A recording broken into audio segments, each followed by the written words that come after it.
shirka amniga qaranka Soomaaliya ayaa ka furmay halkan oo ah xarunta madaxtooyada maamulka Koonfur Galbeed ee Soomaaliya. Madaxweynaha dawladda Puntland Dr. Cabdulle Maxamed Cali Gaas ana gudoomiyaha golaha iskaashiga maamul goboleedyada dalka ayaa magaalada Baydhabo shirkan uga qayb galay looga hadlayo amniga qaranka Soomaaliya.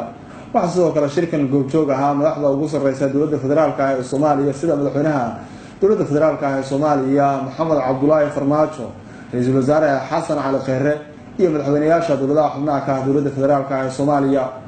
Shirkan oo dhowr bilood mar la qabto waxa inta uu socdo diiradda lagu saarayaa ammaanka guud ee dalka, hanaanka federaaleynta, qaybsiga kheyraadka dalka iyo sidoo kale isku dhafka ciidamada si ammaanka guud ee Soomaaliya loo xaqiijiyo.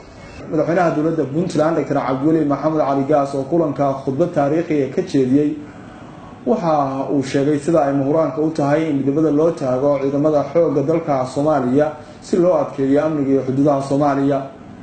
waxaana uu madaxda kala duwan ee shirka ka qayb galaysa ku booriyay inay markaasi ay qorshe cad ka yeeshaan sidii looga shaqeyn lahaa ciidamo isku dhafa oo Soomaaliya oo dhan amnigeeda xaqiijin kara.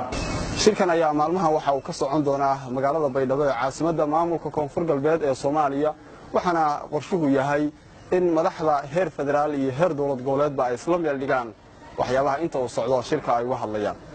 Socodsoona Puntland TV Baydhabo.